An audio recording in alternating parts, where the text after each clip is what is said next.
It's time for Around the Ozarks Sports Scene, brought to you by Thompson Sales and the Pitch Pizza and Pub. Here's your host, Scott Puryear. Welcome into another edition of Around the Ozarks Sports Scene. I am Scott Puryear. As always, a big thank you to you for tuning in. Big thank you to our sponsors, Thompson Sales and the Pitch Pizza and Pub. We'll talk more about them at the end of the podcast. But I want to talk a little Hogs sports this week. A lot of news coming out of Fayetteville, and one of our favorites to always turn to is in the know is Matt Jones. He's the editor, chief content creator for Whole Hog Sports, wholehogsports.com. Matt, thanks for joining me. Yeah, Scott, appreciate you having me. You betcha. What year is this for you down in that market and with the paper group and the website? This is my 21st season to cover Razorback football, and this is my I've been with the website for 15 years. Did you ever think that you'd be full circle and have Bobby Petrino on the sidelines as the head coach that you were writing about again? No, I didn't think that would happen. Well, I should say I didn't think that would happen until November of 2023. I think that whenever they brought him back as the offensive coordinator, it felt like the countdown was on until he would become the interim head coach. Because you think back to what Razorback football was at the time they brought him in. I mean, they were coming off a really bad year. They'd gotten beat real bad by Missouri. They'd gotten beaten real bad by Auburn right at the end of the season, just blown off their home field, like 34 and 38 points in those two games. And so it felt like the days were numbered for Sam Pittman at that point. And when they brought Bobby in, it was just a matter of, okay, is he still going to be the offensive coordinator? Because he's got the track record. I think he's been in like 20 or 21 jobs in 41 years. Is he still going to be there whenever Pittman is gone? And I think a lot of us thought maybe that would happen last year with the way that 2023 went. And Sam was able to keep the Wolves at bay a little bit longer than maybe people thought that they would. But no, I'm not surprised after he came back that he is in this position.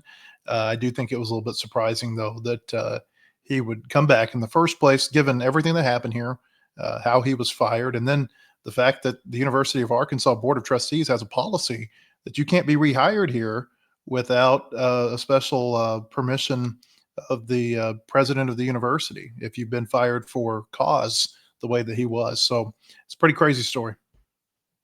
Hogs sitting at 2-3 now, and you look back and two fumbles, Ole Miss and Memphis lead directly to losses. Notre Dame, it was an embarrassment, 56-13, the final there in Fayetteville a couple weeks ago. If they're 4-1 and they don't fumble the ball late, is this even happening, or is it still Sam Pittman's team? No, he would still be there. I mean, beating Ole Miss on its home field would have been met with a lot of positivity. Now, there'd be a lot of people that were upset this week if they would have lost by 43 to Notre Dame. But yeah, it's a totally different deal. And to me, Scott, it just felt like when they lost to Memphis, that was I think I called it a tide turning loss. Yeah. It was the moment where anybody who was still on the fence about Sam being the football coach at Arkansas, they got off the fence. Like you couldn't find anybody at that point outside of their building probably who felt like he should be the head coach at Arkansas anymore. And then to follow that up with the type of performance they had against Notre Dame, I mean, it's like the 10th largest home crowd they've ever had at Razorback Stadium. It was a great atmosphere for a little while till about, probably 5 minutes into the second quarter when Notre Dame really started to pull away from them. To follow that up with the way they lost to Notre Dame at home was just you kind of run out of chances, and you can't get beat on your home field like that so frequently. And you look back, going back to November of 23, like I was talking about, Auburn beat them by 38. Missouri beat them by 34. Last year, LSU beat them at home by 24. Ole Miss beat them at home by 32. And then they lose by 43 to Notre Dame. And the only other Power 4 game that's in there is the win that they had over Tennessee. And I don't think beating Tennessee can offset all of those blowout losses they had at home. When you talk about the Memphis game and the late fumble there, which was the final deflating straw before the Notre Dame game, Do you think he lost the team then too? Because you mentioned he lost the fans, the last bit of fans. Do you think he'd lost the team at that point? I don't know. That's a good question. I don't know that I've really given it a whole lot of thought. I just thought Notre Dame is a way better team. Yeah. Like you watch them and you look at those teams kind of lining up against each other, and it didn't look to me like Arkansas even belonged to be on the same field with Notre Dame. Notre Dame's warts and all. They just look totally outclassed at just about every position. So I don't know if it was a matter of losing the team. I know there was a lot of negativity after they lost to Memphis, and I'm not talking about within the team. Maybe there was. I'm just talking about there was a lot of negativity around town about losing to Memphis in the manner that they did. And, so I'm sure the players heard that, and that they went out against Notre Dame and they just totally laid an egg in that game. And, I think there was people probably forget that game was 14-10 early in the second quarter. And then it just really unwound really fast in the second quarter. And there's been a lot of talk recently around here about effort. And it didn't look like, once it kind of started to unfurl on them, it looked like there just wasn't very good effort the rest of the way. Well, Sam didn't do himself any favors by scheduling a bye the week after the Notre Dame game either, because you hear it all the time that if there's a bye week, that's the time you usually see. We see it in the NFL all the time. In college, it was just a perfect timing, but it gave them 2 weeks to get ready to go to Tennessee this week with Bobby Petrino now as the interim coach. I guess the main question is Bobby a serious candidate in your mind for the full-time gig after this interim thing is over? Yes. Yes. Okay. I think absolutely. I wrote something in our magazine a week ago. I said it feels like he's a golfer who has a 2-stroke lead going into the weekend because he's got the history with Arkansas. And, there are a lot of people who didn't think that he should have ever been fired in the first place. And then he's going to have an audition for 7 games and, maybe more if he can get him to a bowl game, which would be, that would be quite the accomplishment with this team. But, he's going to have an audition here for the next 2 months to show that, why he should be the head coach of the Razorbacks again. I know he wants the job. I think that there's that. It's that chapter in his book that he's not real proud of how it ended here. And, you can draw a direct line to him getting fired at Arkansas and the tailspin that the program has gone into for the better part of a decade and a half now. And I think that, there's probably something within him that says, hey, I'd love to get a second chance to maybe right some wrongs and get that job. So I think there's going to be other candidates for sure. But I think that, he is, if I were putting a bet on a leading candidate right now, I would say it's Bobby Petrino without having seen him coach a game yet. Now, if they go 0-7 down the stretch and they have some of the same problems they've been having, then I don't think he'll get the job. But, if they show better effort and going back to the golf analogy, maybe they birdie a hole or they get an eagle at Texas or Tennessee this week. I certainly think that he'll be a strong candidate to get it. As long as he doesn't pull a shot, Scotty Scheffler and get arrested again too. Yeah. Yeah. Does it matter what he does record wise? I mean, if they're 3-4, 4-3, it's still the SEC and no schedule's easy. Mm-hmm. If he goes 3-4, do you think that the feelings are still a pro Bobby, or does that open the door a little bit more? And who are some of the names you're hearing now out there? Well, I don't think 3-4 would necessarily preclude him from getting the job because of the teams that they've got to play down the stretch. They play Tennessee and then Texas A&M, Auburn, Mississippi State, bye week, Texas, LSU, Missouri. 5 of those teams are ranked in the top 12, or Texas isn't ranked anymore, but as of last week, 5 of those teams were ranked in the top 20 nationally. So it's a tough schedule. And so they went 2-3 against the easy part of their schedule, so to speak. So I don't know that, he can have a winning record. Maybe he can. And again, if he can, I think it's a shoe-in that it's going to be really hard not to give him the job again with the support that he already has in the state. People know that he can win here. Now, can he win here in this iteration of the SEC? I don't know. It was a 12-team SEC. It was pre-NIL, pre all of, everything. Just a totally different time that he was winning here. But the fact that he's shown him win at Arkansas, I think, that's a big deal with people. And I think it's a big deal, or could potentially be a big deal with the decision makers.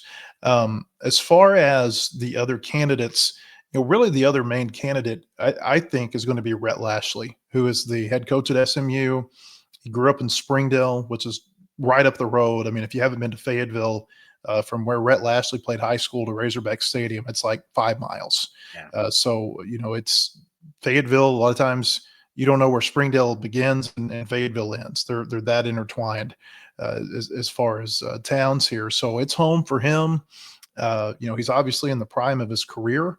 I think that if you're an AD and you've got an alum and a former grad assistant who has had the type of success that he's had at SMU, playoff coach. I mean, how many playoff coaches are there in college football right now? Not a whole lot. And he's one of them that can say he took a team to the playoff. I think it's malpractice if you don't go talk to him and at least gauge his interest in the job. And then I think if you're Rhett Lashley, you're going to listen to when the Razorbacks come and talk to you.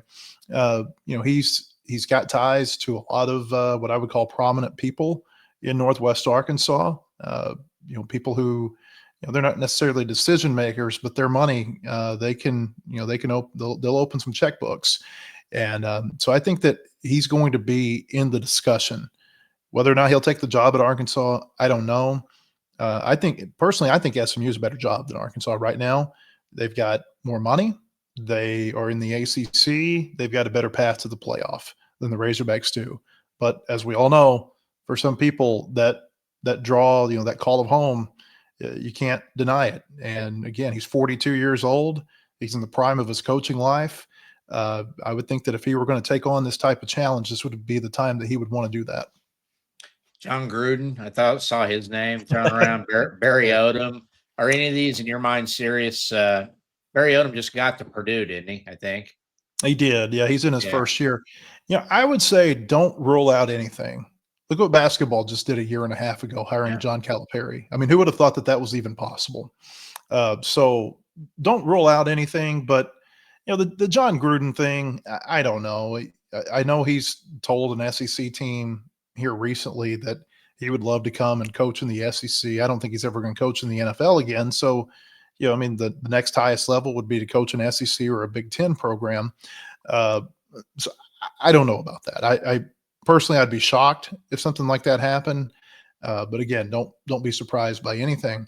There's a lot of people who have ties to Arkansas who are in prominent jobs right now, whether that be FBS head coaches, coordinators at Power 4 programs. I mean, Kane Womack is the defensive coordinator at Alabama. He played at Arkansas, grew up in Fayetteville. His dad used to be the DC for Houston Nutt. You've got Barry Odom, who's at Purdue, like you mentioned. Dow Loggins is a former player. He's in his first year as the head coach at Appalachian State, was a coordinator last year at South Carolina. Barry Lunny Jr. is a coordinator at Illinois. And there's many others. Now, some of those, I think you would have to get way down the list to get to some of those names that I just mentioned. But, Christina Long and I wrote something for our website last weekend. There's probably never been a point that the Arkansas job has come open when you had so many people who had such deep ties to the program in prominent jobs. And so are they all candidates? Probably not. But I think everybody's a candidate right now until the search really gets going. I think, we're in such a premature spot right now that I just don't think the coaching search is very deep into that process at all. Missouri State went back in basketball and rehired Conzo Martin. He had done it back in 2010, 11, 12, that era. Comes back. It's a different world now for guys. I mean, with the NIL and the portal and everything else, Bobby's 64. This is his first go round really with NIL, because at Missouri State, let's be honest, there wasn't NIL to dole out. Is it a young man's game now in your mind, or can a guy at that mid-60s age step right in and get it done with everything that it takes now? Yeah, I think they can. I think they can. It depends on the individual. I mean, Petrino's a year older than Sam Pittman, and I don't know that you would really think that if you just looked at the two of them and kind of how they conduct themselves on the sideline. Petrino, he might be 64, but he's still he seems like he's very engaged, maybe for lack of a better term. So yeah, I think that and especially the fact, going back to what I said about he's got the ties at Arkansas. He knows the people. He knows the people to go to for, hey, I need this, I need that. I think that being able to step into that situation, it could potentially be beneficial for Arkansas. To your point though, it doesn't work out very often when a coach gets rehired. Like I saw a stat recently where I think the win percentage for coaches who have been rehired at schools cumulatively is like 10% lower than their first time around. And there have been so many examples of this. Petrino at Louisville is an example of it. Mac Brown at North Carolina, Bill Snyder at Kansas State. And you can just go on down the list. There have been many, many times where teams have tried to do this. Even right now, you got Rich Rodriguez at West Virginia, you got Scott Frost at UCF. I like to say nostalgia is undefeated. And so there's a lot of teams that are trying to go back and see if they can recreate some of that magic. But what I think is happening, Scott, is that Bobby Petrino, when he was at Louisville, he was beating up on the Conference USA in the Big East. And then when he went back, they're playing in the ACC. And so that's a different, and these coaches are at every step of the way. Scott Frost, they weren't in the Big 12 when he was at UCF the first time. And the same thing would apply to Arkansas. Again, Petrino was, having success in a 12-team SEC that didn't include OU or Texas A&M or Missouri. It's just a much different league right now than it was then. And I think that, that kind of plays a factor into why coaches don't have as much success. What ultimately did Sam Pittman in? I mean, what was he? Could he be a good head coach? Is he a career offensive line coach? What are your thoughts? I just don't think that he ever was able to fully sell his vision for the program. He was well liked that first year, or the first 2 years, first 3 years, really. I mean, he goes 9-4 in year 2 after the COVID season. They're ranked. I mean, they're a top 10 team at one point in 2022. They struggled down the stretch, and I think that's whenever he started to kind of lose a little bit of favor with the people. But it just never felt like there was any real clear vision for the program. Hunter Yurachek, the AD here, has said he doesn't think that Pittman had the resources that he needed to win. I'm sure that plays a factor in it. But the best teams, I heard somebody say this about the NFL, about the Commanders last season.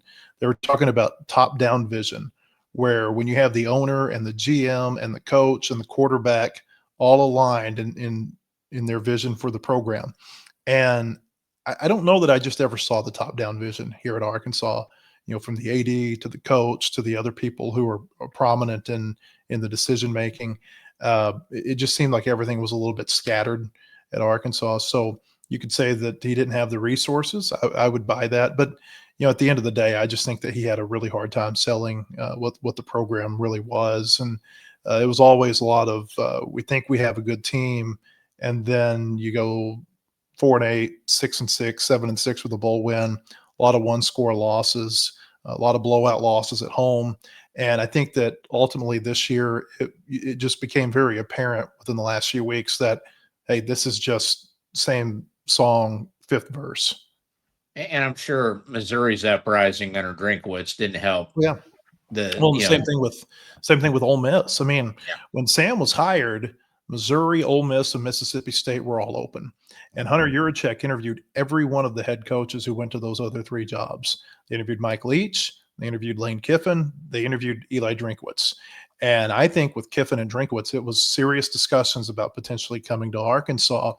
And you go back to 2019, December of 19, when all of this was going down, it was a totally different world. I mean, I'll say this until I'm blue in the face, that had Sam Pittman been able to coach Arkansas the way that the college football world was structured at the time that he got the job, I think it might go different for him, because that was in the days where you redshirt a lineman and you don't play him till year 3. And that was in the days when you built your team through high school recruiting and relationships with parents and high school coaches. And I think that, that those were his strengths. I mean, obviously he was a great offensive line coach at Georgia and Arkansas and other places, and he was a really good recruiter. I think he was Georgia's recruiting coordinator for those teams that were really good at Georgia, national runner-up teams that went to the playoffs. But the world just changed really fast. I mean, you got COVID within a few months of when he gets the job. That whole season was really weird. And then NIL comes along after the 21 season. And it just didn't feel like Arkansas was ever able to recover. A guy like Pittman, I think with that same label is Mike Gundy, that he would recruit 2 and 3 stars. He would redshirt them. He would develop them for a couple of years.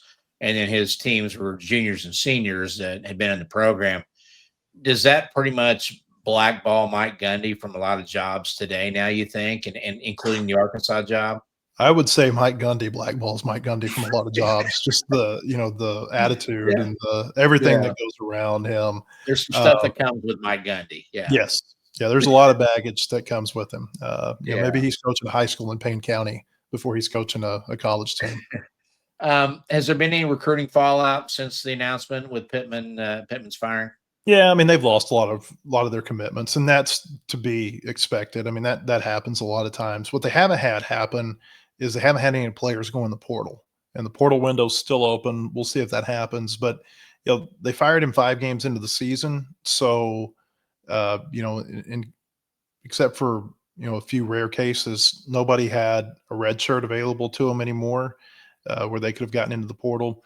And Petrino talked to him at their first team meeting. He said, it doesn't really help you to go into the portal right now. He talked a lot about marketability with the team, about, it doesn't matter if you're trying to market yourself to the next coaching staff at Arkansas, or you're trying to market yourself to another coaching staff in the portal after the season, or you're trying to market yourself to the NFL, you got to have some game film.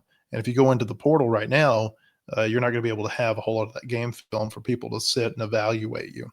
And so I think the players, they kind of took that message to heart. And, again, I don't know that all of them are going to be playing after the coaching change, because I think effort's going to go a long way toward determining who gets on the field, but none of them have transferred as of yet. The Yurchek comment about not thinking he had the resources to get it done here, I think that probably shocked a few people, including myself, when I saw it, because that's his job as the director of athletics, in part, is to find the resources. Is it not? Or is it a different world in that regard too? No, I agree with you, but the comment didn't surprise me because I've talked to Hunter a lot, and I'm the one who asked him the question. Okay. And it didn't surprise me that he said it, because, he's really been kind of crying out to people, like, look, if you want to be like Ole Miss, you've got to act like Ole Miss. You've got to have this grassroots effort from a fundraising standpoint.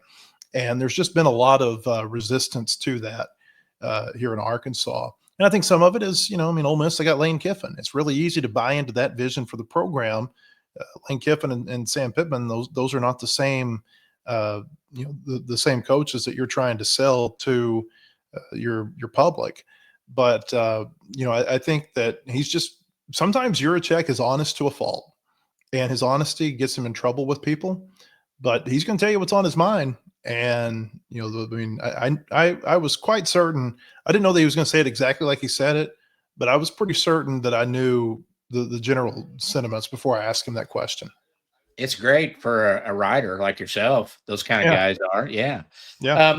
If I had you rank 1 through 16 based on, is this a good job, and factoring in things like resources and NIL and everything else, where is Arkansas football in that list compared to Arkansas men's basketball? You talking about 1 through 16 in the SEC? In the SEC, yeah. I would say it's a lower quadrant job, so somewhere 13 to 16. Okay. A lot of it has to do with population, your proximity to recruits, the funds that you're able to raise through your alumni base and your population base. It's a hard job, and it's been a hard job for a lot of years. Arkansas won a lot of games when they were in the Southwest Conference, but there were a lot worse jobs in the Southwest Conference than Arkansas. You move to the SEC, it's a totally different deal. Mississippi State, I would say, might be a worse job than Arkansas. Kentucky's probably a worse job than Arkansas. Vanderbilt's probably a worse job than Arkansas. But you get outside of those three schools, and it's really hard to find another job that you would, even if you put Arkansas and Missouri side by side, I would say Missouri is probably at least equal, if not better, than a job at Arkansas right now. And as far as how that compares to basketball, I'd call Arkansas probably one of the three best basketball jobs in the SEC. Kentucky's obviously they've got resources and fan support and everything that's unmatched. But you get past Kentucky, and you can make a really strong case for Arkansas being number two. So why is there such a huge gap? And I get the regional talent and things like that. Is it resources? I mean, when Calipari came in, didn't Tyson jump on board with what, $8 million in NIL? Does Bobby or whoever comes in next have that available, and Sam just couldn't get it? Well, I think that's part of the key to the next hire is someone who's able to really appeal to the big boosters. But as far as why it's different in football, I mean, number one, two things come to mind. Number one, basketball rosters are just so much smaller. I mean, you can, and they didn't even have, I think they had 8 rotation players last year in basketball. Okay. Well, I mean, that's a lot different than a football roster where you got to have 85 scholarship players. Yeah.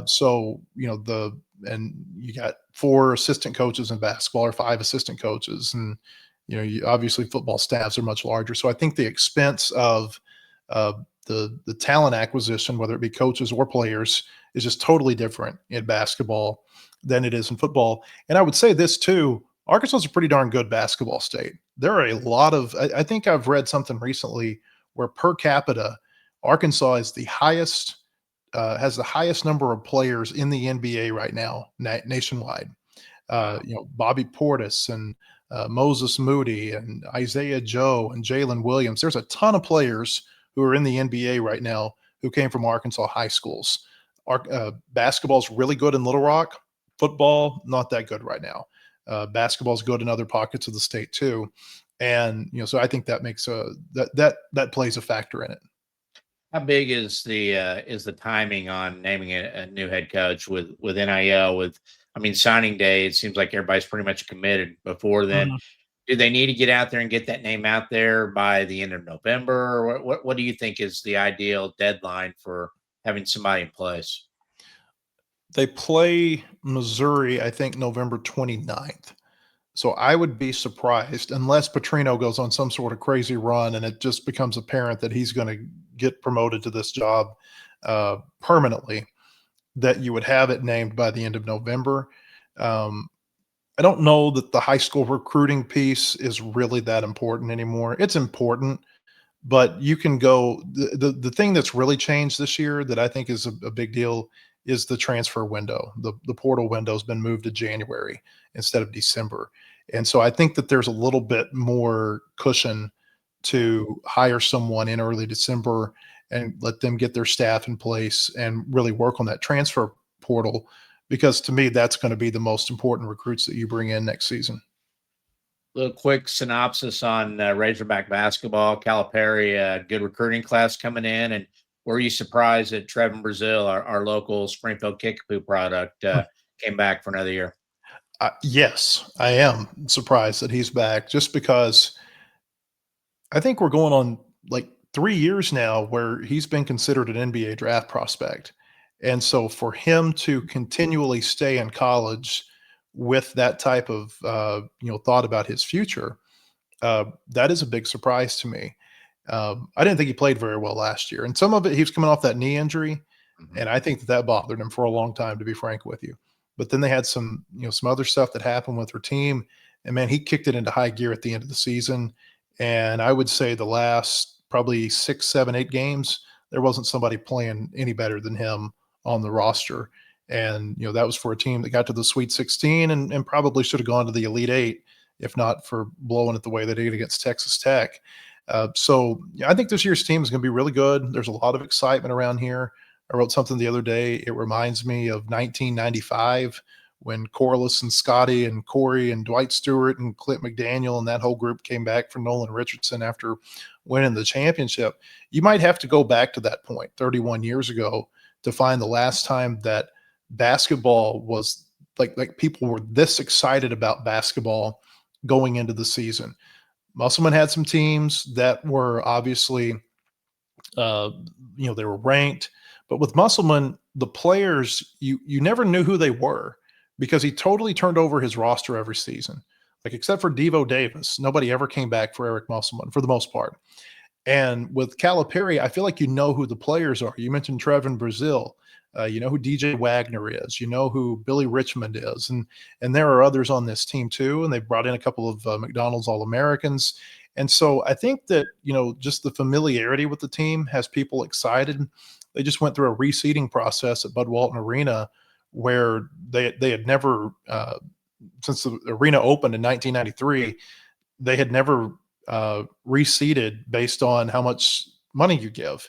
And the reseeding process ended up raising their annual fund for the Razorback Foundation by $10.8 million per year, plus another $9 million in one-time gifts. And so basically it was $20 million just because of the excitement about Razorback basketball. And I think that tells you a lot about what the excitement level is around here. I don't know where I'll be interested. The SEC Media Days are next week in Birmingham for basketball. I'll be interested to see what the preseason poll looks like. Bruce Pearl leaving Auburn, I think that might affect how people look at the top tier of the SEC.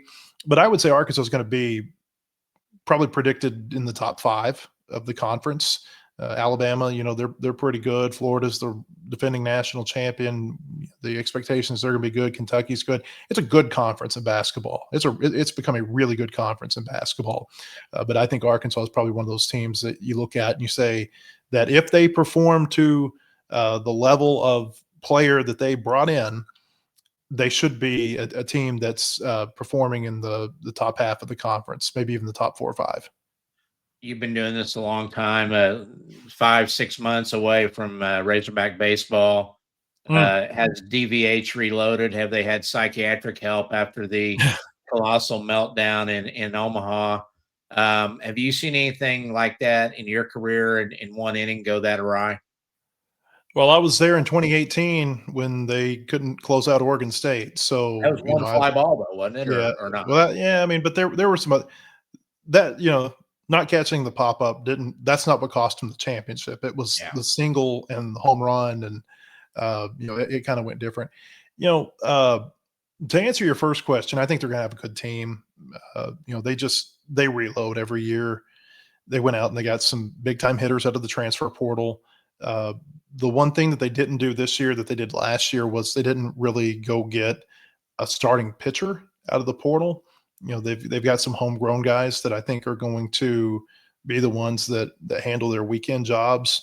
And then they got some big arms, Jackson Kircher from Oklahoma, Ethan McIlvain from Vanderbilt, James DeCramer from Oregon State, who are going to, maybe they're starters, but maybe they're bullpen pieces. It's not like a Zach Root last year where you go get him and that he's going to be your Friday or your Saturday guy. So I think that this year, though, the offense, I don't know that it's going to be as potent as the offense was last year. They had 127 home runs last year. They were top 10 in a lot of offensive, statistical categories. It's going to be really hard to replicate that. And so I feel like with this team, with the experience they bring back on the mound, I think that it's going to be a much more defense and pitching team that if they're to get far, those are going to be the areas that are going to have to carry them a little bit more this year. I'll tell you, they've got 2 scrimmages coming up this weekend. Little Rock comes in Friday night at Baum, and Dallas Baptist comes up on Saturday afternoon. I think that'll tell us a little bit when we actually get to see them scrimmage a different team. It's sometimes it's hard whenever you scrimmage yourself because, hey, if the offense has a good day, the pitching must not be very good. Or if the pitching is really good, the offense must be terrible.